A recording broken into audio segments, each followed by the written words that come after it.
आइए एक क्षण के लिए कल्पना करें कि आप एक पुस्तक पढ़ रहे हैं, लेकिन यह कोई साधारण पुस्तक नहीं है। यह वह पुस्तक है जो आपके भीतर ही लिखी गई है। आपका हर जन्म, हर विचार, हर पहचान उस पुस्तक का एक अध्याय है। हर खुशी एक पन्ना है, हर दुख एक पैराग्राफ है और हर रिश्ता एक शब्द है जो आपकी कहानी में बुना गया है। लेकिन क्या होगा अगर आपको अचानक पता चल जाए कि आपने अब तक जो कुछ भी पढ़ा है वह सिर्फ प्रस्तावना थी, कि असली कहानी अभी शुरू होनी है, कि जिसे आपने अपना संपूर्ण अस्तित्व समझा था वह तो बस एक भूमिका थी, एक परिचय था उस महान सत्य का जो आपके भीतर छुपा है। आज का सवाल यह नहीं है कि आप क्या करती हैं, कहाँ रहती हैं या कैसे दिखती हैं।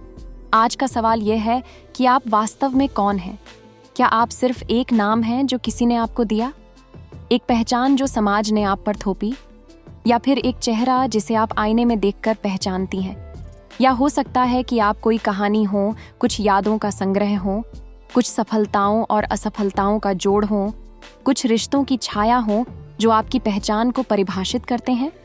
या फिर आप कुछ ऐसी चेतना है जो इन सब से कहीं ज्यादा गहरी, व्यापक और शाश्वत है।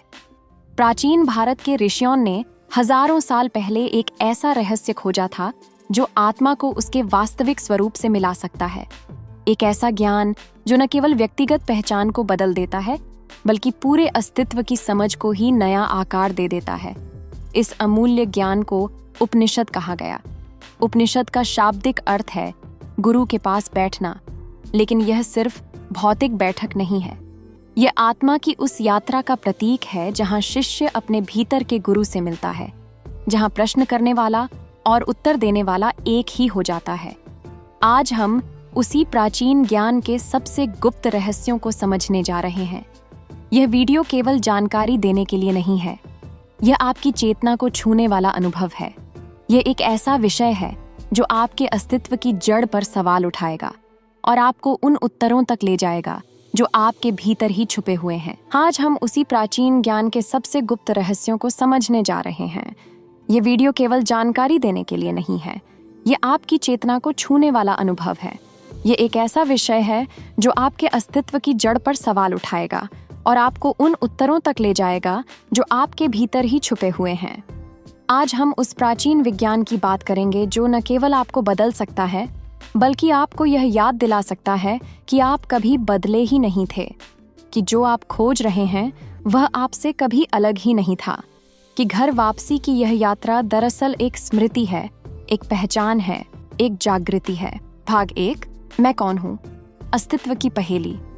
ठहरिए, इससे पहले कि हम आगे बढ़ें, एक बुनियादी सवाल का सामना करते हैं। एक ऐसा सवाल जिसका जवाब हर इंसान अपने जीवन में कभी न कभी खोजता है। एक ऐसा सवाल जो सदियों से दार्शनिकों, संतों और साधकों को परेशान करता रहा है। आप कौन हैं? जी हाँ, यह सवाल इतना सरल लगता है कि हम अक्सर इसे गंभीरता से नहीं लेते, लेकिन जरा रुकिए और इस पर गहराई से विचार करिए। आप कौन हैं? क्या आप सिर्फ एक नाम हैं जो किसी और ने आपको दिया है? वह नाम जो आपके जन्म प्रमाण पत्र पर लिखा है, वह नाम जिसे लोग पुकारते हैं और आप मुड़कर देखते हैं। क्या आप सिर्फ एक चेहरा हैं जिसे आईने में देखकर पहचानना सीख लिया है? वो चेहरा जो समय के साथ बदलता रहता है, कभी मुस्कुराता है, कभी थका सा लगता है।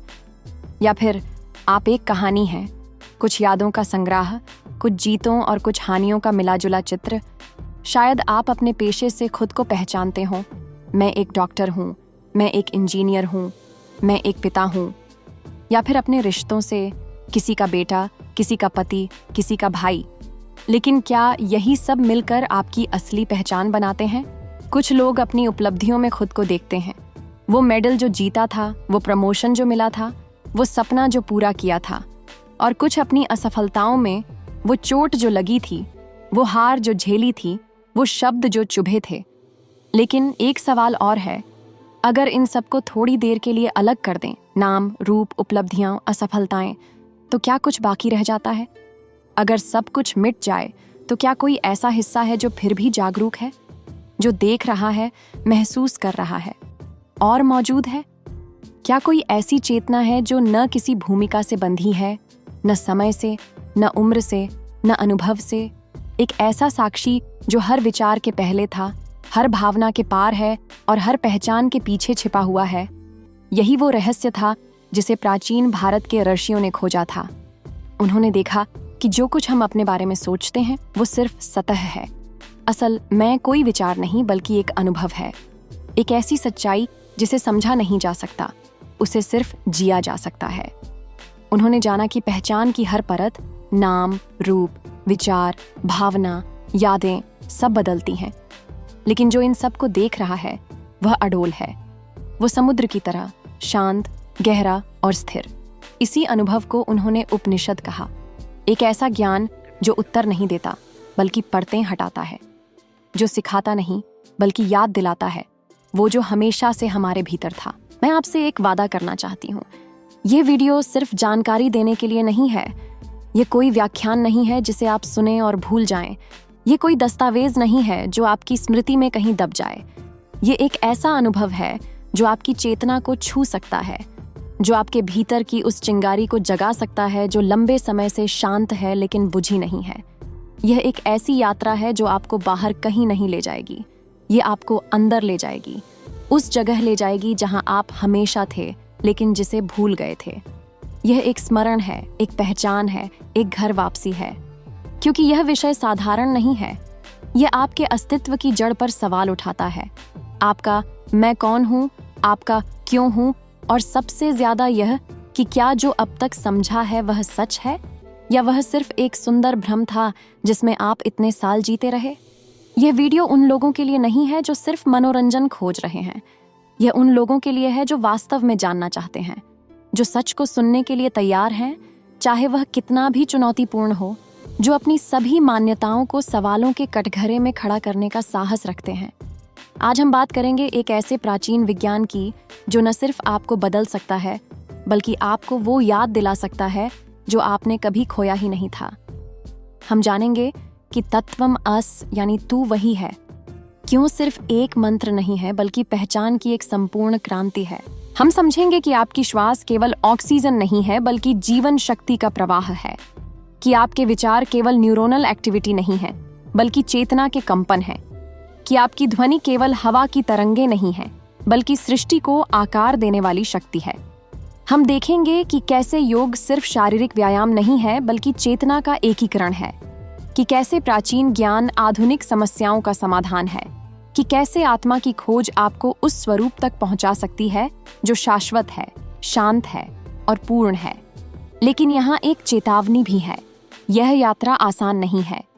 यह यात्रा आपको उन सवालों का सामना करने पर मजबूर करेगी जिनसे आप बचते आए हैं। यह आपको उन मान्यताओं को छोड़ने के लिए कहेगी जिन्हें आपने अपनी पहचान का आधार बनाया है।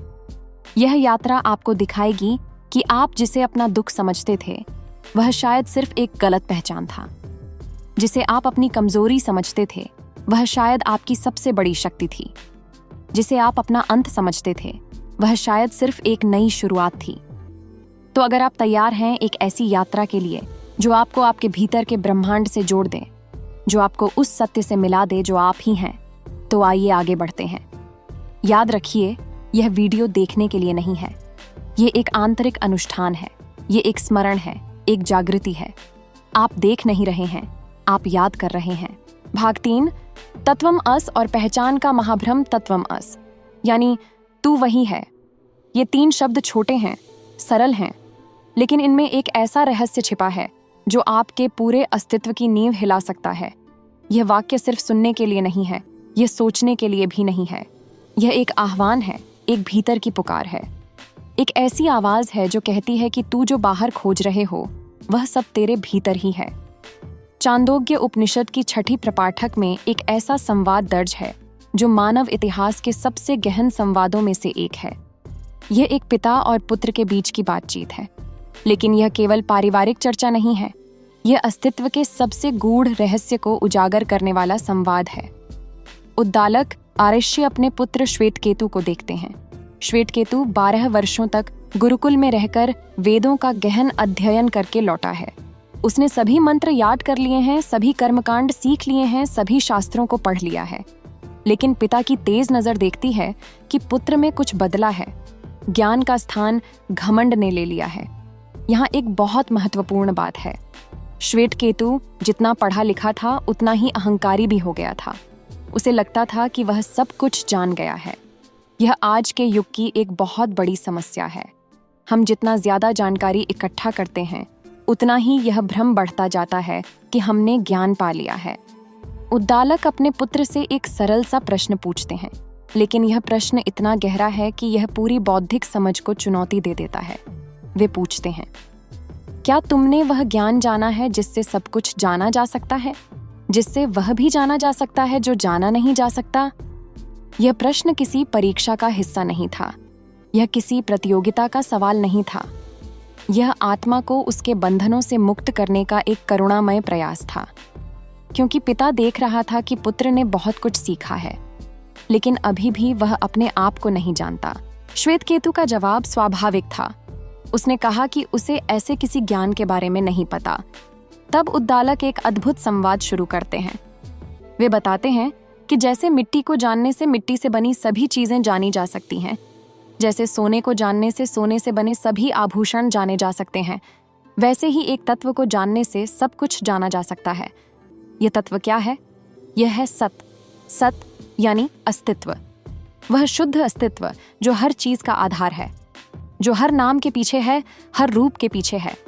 जैसे कोई सोने से बनी अंगूठी, हार या ताज अलग अलग रूप में दिखते हैं, पर उनका सार एक ही होता है, सोना।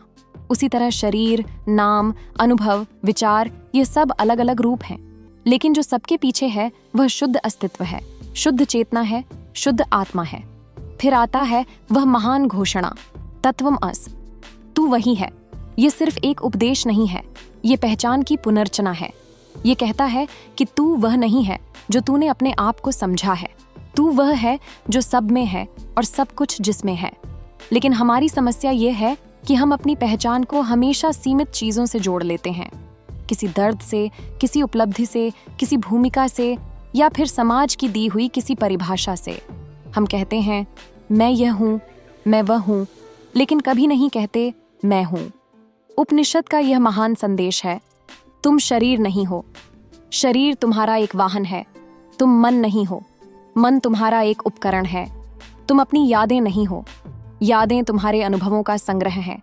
तुम अपनी भूमिकाएं नहीं हो, भूमिकाएं तुम्हारी अभिव्यक्तियां हैं।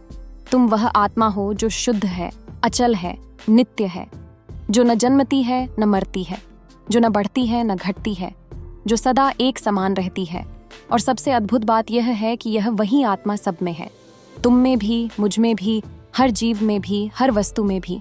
इसीलिए तत्वमस कहा गया है, क्योंकि तू वही है जो मैं हूं, तू वही है जो सब कुछ है।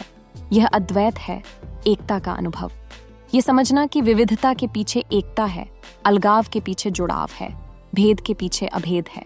भाग 4, ध्वनि और ब्रह्मांडीय कोड। सृष्टि का मूल स्पंदन। क्या आपने कभी गहराई से सोचा है कि आपकी आवाज केवल शब्द नहीं है, कि आपकी ध्वनि सिर्फ संचार का माध्यम नहीं, बल्कि सृष्टि को आकार देने वाली शक्ति हो सकती है?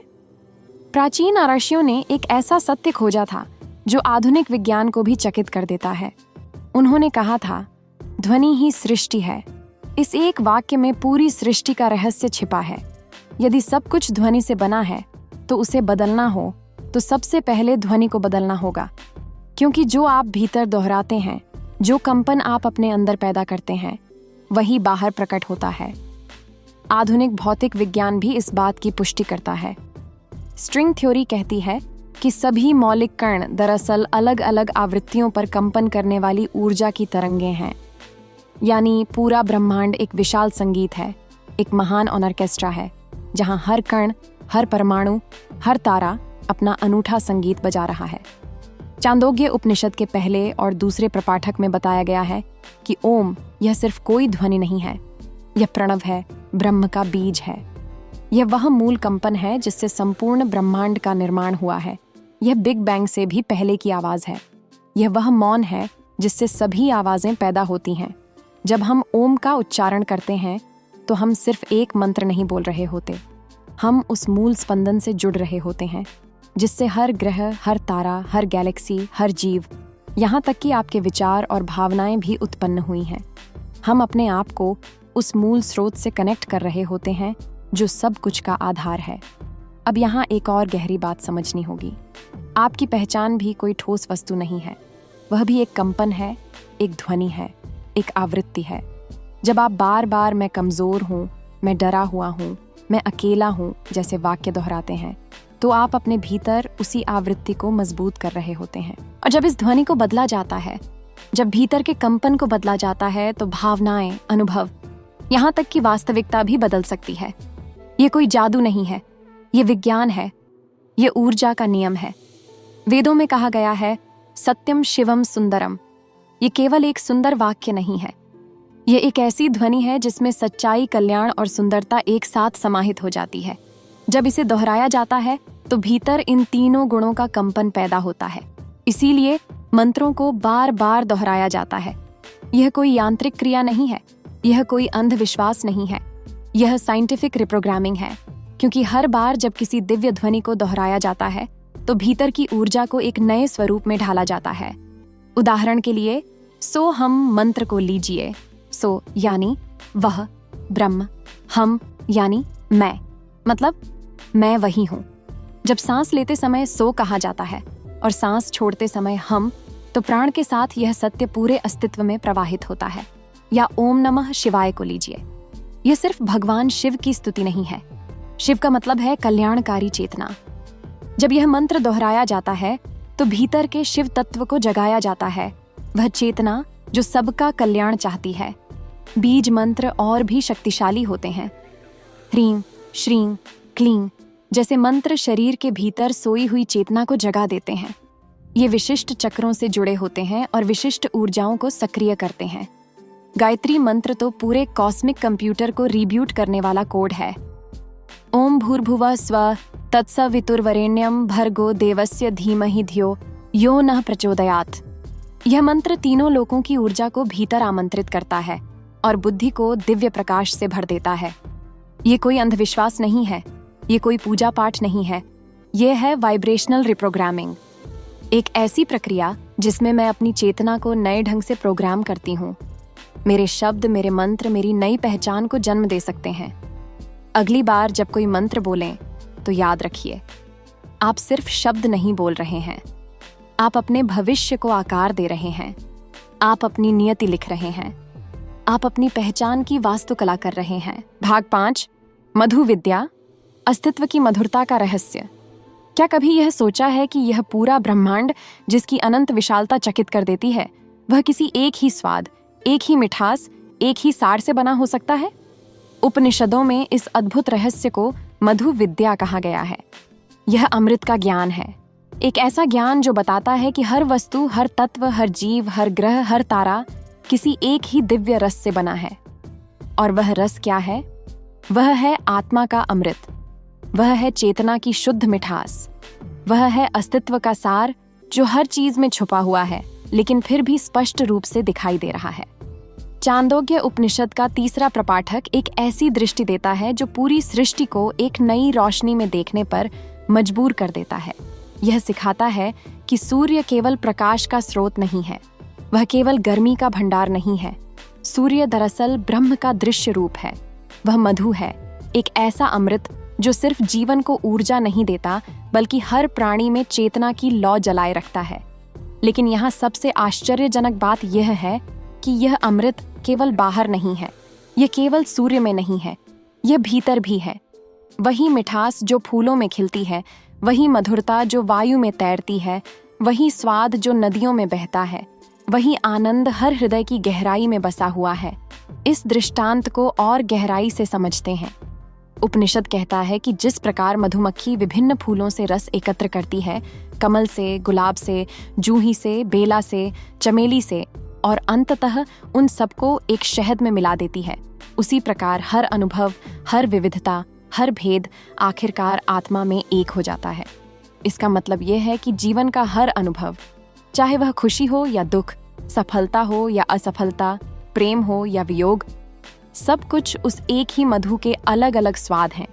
सब कुछ उसी एक चेतना की अलग अलग अभिव्यक्तियां हैं। ये दृष्टिकोण जीवन को देखने का तरीका ही बदल देता है। अचानक ये समझ में आने लगता है कि दुख भी एक उपहार है क्योंकि वह गहराई दे रहा है। चुनौती भी एक आशीर्वाद है क्योंकि वह मजबूत बना रही है। हार भी एक विजय है क्योंकि वह विनम्र बना रही है। मधु विद्या यह भी सिखाती है कि ब्रह्मांड का मधु वही अमृत आत्मा का सार है। इसका अर्थ है कि कोई खोया नहीं है, कोई भटका नहीं है, कोई अधूरा नहीं है। बस यह याद दिलाने की जरूरत है कि वही अमृत जिसे बाहर खोजा जा रहा है वह भीतर ही हमेशा मौजूद रहा है और मैं उसी अमृत का स्वरूप हूँ। ये ज्ञान एक अलग तरीके से जीना सिखाता है। ये बताता है कि हर काम, चाहे वह कितना भी छोटा हो या बड़ा, एक पूजा है। हर रिश्ता एक पवित्र मिलन है, हर बातचीत एक मंत्र है, हर सांस एक प्रार्थना है। उपनिषद हमें जीवन को एक उत्सव की तरह देखने को कहते हैं। हर नैतिक कर्म, हर दान, हर सेवा, हर करुणा इस उत्सव में दी गई एक पवित्र आहुति है। ये संसार, ये कार्य, ये संबंध कोई बोझ नहीं है। ये भीतर के ब्रह्मांड की पूजा है। एक और सुंदर दृष्टांत दिया गया है। जैसे नदियां अलग अलग नामों से पुकारी जाती हैं, गंगा, यमुना, सरस्वती, नर्मदा, लेकिन जब वे समुद्र में मिलती हैं तो सब एक हो जाती हैं। उनका अलग नाम, अलग पहचान नहीं रह जाती। उसी तरह सभी जीव, सभी नाम, सभी रूप अंततः उसी एक आत्मा में विलीन हो जाते हैं। तो अब फिर वही प्रश्न उठता है, कौन हो तुम? एक भूमिका, एक नाम, एक विचार, एक कहानी, या फिर वह शुद्ध मधु जो सब में है और सब कुछ जिसमें है? वह अमृत जिसे खोजने के लिए बाहर भटकते रहे जबकि वह भीतर ही विराजमान था। मधु विद्या का यह संदेश है, तुम वही मधु हो जिसे तुम खोज रहे हो। तुम वही अमृत हो जिसकी तुम्हें प्यास है। तुम वही आनंद हो जिसके लिए तुम तरस रहे हो। भाग 6, अपनी पहचान को देखना। परतों का अनावरण। अब एक पल रुकिए। यहाँ बैठे बैठे ही अभी इसी क्षण भीतर की ओर मुड़िए। आंखें बंद करने की जरूरत नहीं, बस भीतर झांकिए। एक गहरी सांस लीजिए और अब खुद से एक सवाल पूछिए, एक ऐसा सवाल जो पूरी दुनिया को हिला सकता है। मैंने अपनी पहचान किन शब्दों से बनाई है? जरा सोचिए। जब अपने बारे में सोचते हैं तो कौन से शब्द मन में आते हैं? मैं एक माँ हूँ, मैं एक कामकाजी व्यक्ति हूँ, मैं एक बेटा या बेटी हूँ, या फिर मैं डरा हुआ हूँ, मैं अकेला हूँ, मैं नाकाम हूँ। क्या वह पहचान माता पिता की अपेक्षाओं से बनी थी, उन सपनों से जो उन्होंने हमारे लिए देखे थे और जिन्हें पूरा करने का बोझ हम पर आ गया, या समाज की उन सीमाओं से जो चारों ओर खींची गई थीं? लोग यह नहीं करते, इन्हें वह नहीं करना चाहिए। या हो सकता है कि यह पहचान उस दर्द से बनी हो जिसे कभी शब्द नहीं दिए गए, उस अकेलेपन से जो बचपन में महसूस हुआ था, उस अस्वीकृति से जो किसी रिश्ते में मिली थी, उस असफलता से जो लगती है जैसे वह नियति बन गई हो।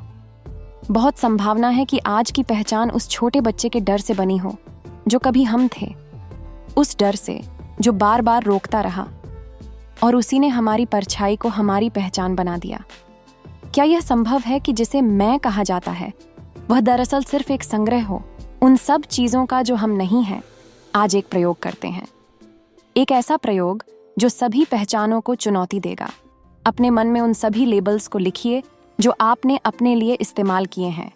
मैं स्मार्ट हूँ या मैं स्मार्ट नहीं हूँ, मैं खूबसूरत हूँ या मैं खूबसूरत नहीं हूँ, मैं सफल हूँ या मैं असफल हूँ, मैं प्रेम योग्य हूँ या मैं प्रेम योग्य नहीं हूँ। अब एक एक करके इन सभी लेबल्स को हटाते जाइए। कल्पना करिए कि एक एक करके ये सभी पहचानें उतारी जा रही हैं, जैसे कपड़े उतारे जाते हैं। पहले बाहरी पहचानें, पेशा, भूमिकाएं, फिर भावनात्मक पहचानें, डर, उम्मीदें, फिर मानसिक पहचानें, विचार, मान्यताएं। अब सोचिए, अगर वह सब कहानियां थीं, सिर्फ परतें थीं जो समय के साथ जमा हो गई थीं, तो फिर सच क्या है? अगर कोई न अपना नाम है, न पेशा, न उपलब्धियां, न असफलताएं, तो फिर वह क्या है? यह एक डरावना सवाल लग सकता है, क्योंकि पूरी जिंदगी इन्हीं पहचानों को मजबूत बनाने में गुजरती है। हमने अपनी सुरक्षा, आत्मविश्वास, प्रेम, सब कुछ इन्हीं लेबल्स से जोड़ रखा होता है। लेकिन क्या तैयार हो उन परतों को उतार फेंकने के लिए जो सत्य को ढके हुए हैं? क्या तैयार हो उस अनजान से मिलने के लिए जो वास्तव में हो? अगर हाँ, तो बस एक पंक्ति कहिए, जोर से या मन में, मैं वह हूं जो याद कर रहा हूं। यही है वह क्षण जहां भीतर की नींद टूटती है।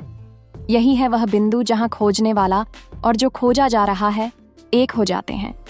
यही है वह स्थान जहां आत्मा अपनी स्मृति में वापस लौटने लगती है। भाग 7, प्राण और आत्मा की धुरी, जीवन शक्ति का रहस्य। अभी इसी क्षण जब ये शब्द पढ़े जा रहे हैं, भीतर एक ऐसी शक्ति काम कर रही है जिसके बिना ये शब्द न तो आंखों तक पहुंच सकते हैं, न ही मन तक। यह शक्ति है प्राण। और प्राण कोई साधारण हवा नहीं है। यह जीवन का स्रोत है और आत्मा की धुरी। प्राण के बिना देखना रुक जाता है, सुनना बंद हो जाता है, विचार करना असंभव हो जाता है, भावना करना समाप्त हो जाता है। जब प्राण चला जाता है तो जीवन थम जाता है। न विचार चलता है, न भावना टिकती है और न ही पहचान बचती है। प्राण ही वह धागा है जिससे चेतना की पूरी माला बुनी जाती है। चांदोग्य उपनिषद एक अत्यंत सुंदर दृष्टांत देता है। एक दिन शरीर के सभी अंग, आंख, कान, वाणी, मन इस बात पर बहस करने लगे कि उनमें से कौन सबसे महत्वपूर्ण है। हर अंग स्वयं को सबसे जरूरी मानता था। आंख कहती है, मैं सबसे जरूरी हूँ क्योंकि मैं दुनिया दिखाती हूँ।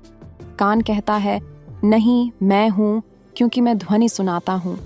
वाणी कहती है, मैं जरूरी हूँ क्योंकि मैं संवाद कराती हूँ। मन कहता है, मैं सबसे जरूरी हूँ क्योंकि मैं सोचता हूँ। अपनी श्रेष्ठता साबित करने के लिए वे एक एक करके शरीर से अलग होने का निर्णय लेते हैं। पहले आंख जाती है, शरीर अंधा हो जाता है लेकिन जीवित रहता है। फिर कान जाता है, शरीर बहरा हो जाता है लेकिन जीवित रहता है। फिर वाणी जाती है, शरीर गूंगा हो जाता है लेकिन जीवित रहता है। फिर मन जाता है, शरीर पागल हो जाता है लेकिन जीवित रहता है।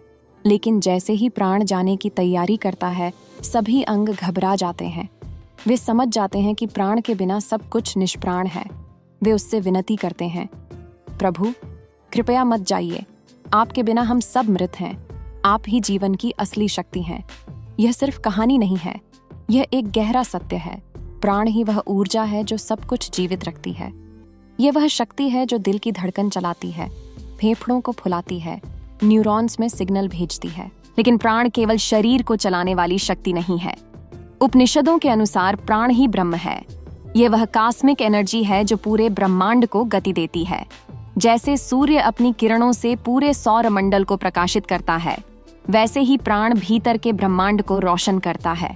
अब प्रश्न उठता है, क्या इस प्राण को साधा जा सकता है? क्या इस जीवन शक्ति को नियंत्रित किया जा सकता है? उत्तर है हाँ, प्राणायाम के माध्यम से।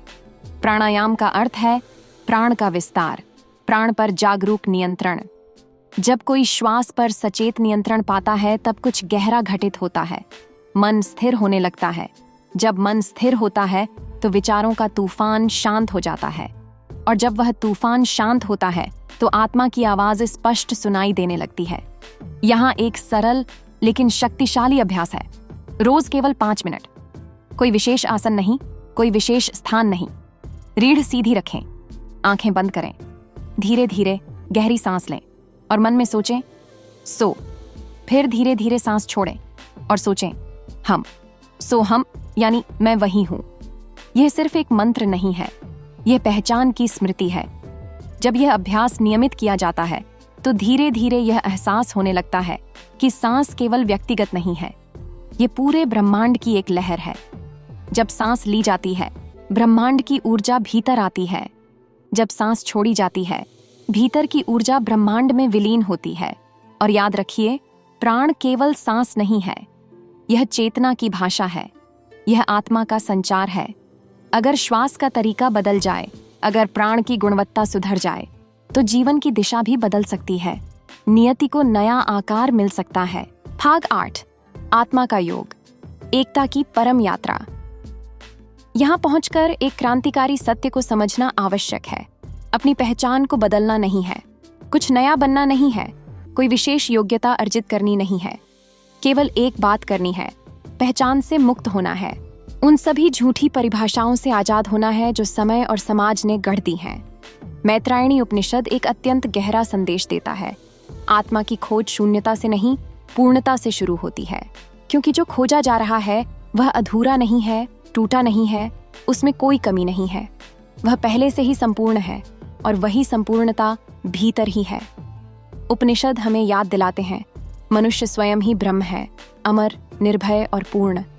लेकिन इस बोध तक पहुंचने का मार्ग बाहर से नहीं, भीतर से होकर जाता है। और यह मार्ग है योग। योग का अर्थ केवल शारीरिक आसनों तक सीमित नहीं है। योग का अर्थ है जोड़ना, अपने भीतर के वास्तविक स्वरूप से जुड़ना। यह पहचान की शुद्धि का योग है। यह चेतना के एकीकरण की यात्रा है।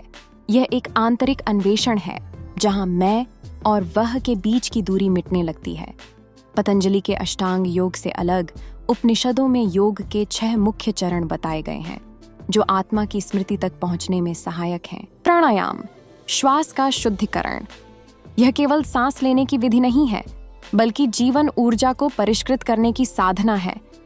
जब श्वास पर नियंत्रण आता है तो जीवन शक्ति पर भी नियंत्रण संभव होता है। प्रत्याहार, इंद्रियों को बाहर से भीतर की ओर मोड़ना।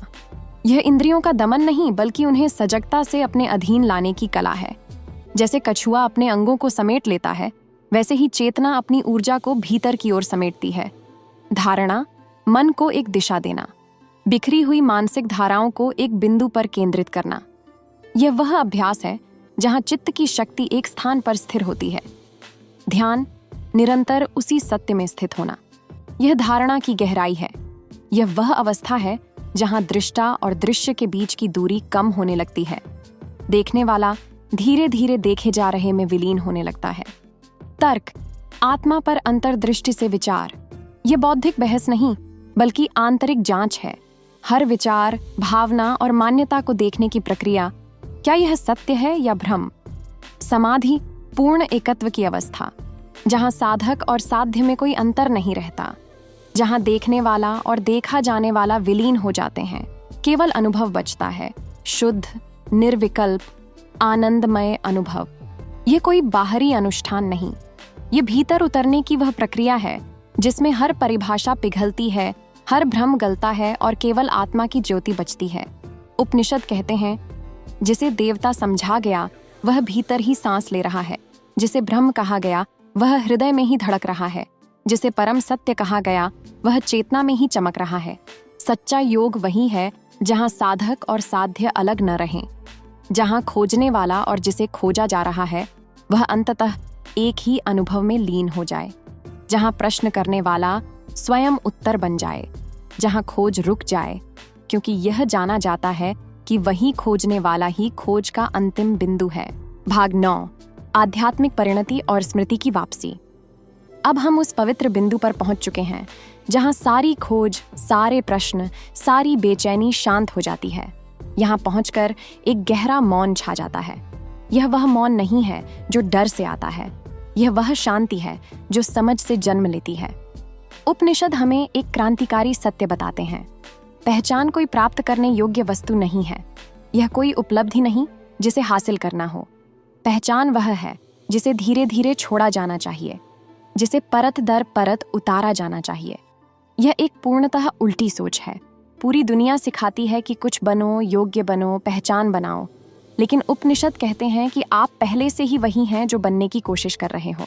आप कुछ नया नहीं बनते, आप बस वह सब उतारते हो जो कभी थे ही नहीं।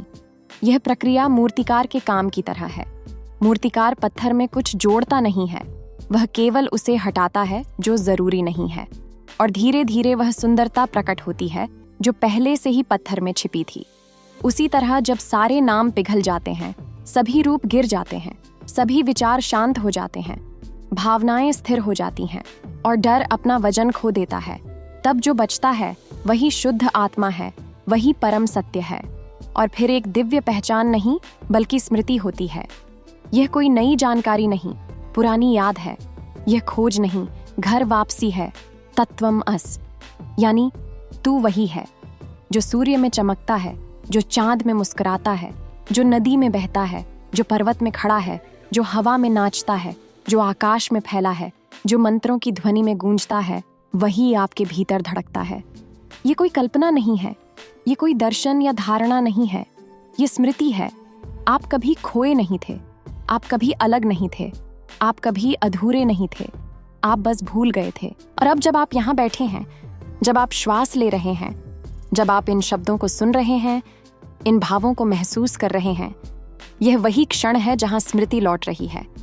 यह वही पल है जहां पुनर्जन्म भीतर घट रहा है। यह पुनर्जन्म मृत्यु के बाद नहीं, अभी हो रहा है। इसी क्षण, इसी सांस में, इसी धड़कन में आप वही हैं जो हमेशा थे। लेकिन अब जाग चुके हैं, होश में आ चुके हैं, याद कर चुके हैं। जब यह बोध पूरी तरह से उतरता है तो जीवन में एक नई सुगंध आती है।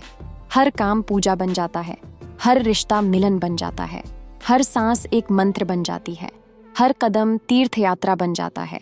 अब आप वह नहीं हैं जो समस्याओं से डरते हैं, आप वह हैं जो समस्याओं को अवसरों में बदलते हैं। अब आप वह नहीं हैं जो रिश्तों में खुद को खो देते हैं, आप वह हैं जो रिश्तों में अपने आप को पाते हैं।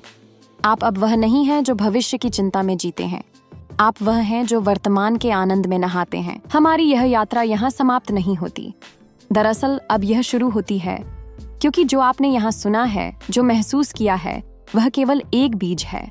इस बीज को अंकुरित होने के लिए आपकी देखभाल की जरूरत है। अब मैं आपसे एक छोटा लेकिन महत्वपूर्ण कदम उठाने को कहूंगा। नीचे कमेंट सेक्शन में जाइए और सिर्फ एक शब्द लिखिए, जागृति। लेकिन यह शब्द तभी लिखिए जब यह आपके भीतर से उठे, जब यह आपकी आत्मा की आवाज हो, न कि सिर्फ दिमाग की प्रतिक्रिया। अगर जागृति शब्द आपके भीतर से निकल कर आता है तो समझिए कि आज की यह यात्रा व्यर्थ नहीं गई, कि चेतना ने आपको छुआ है, आत्मा ने आपको सुना है, कुछ भीतर हिला है, कुछ जगा है, कुछ याद आया है। लेकिन सबसे महत्वपूर्ण बात यह है, इस संदेश को अपने परिवार और प्रियजनों के साथ साझा करें, क्योंकि आत्मा की यात्रा कभी अकेले नहीं चलती। यह उस घर तक पहुंचती है जहां प्रेम बसता है, जहां स्मृति जीवित रहती है।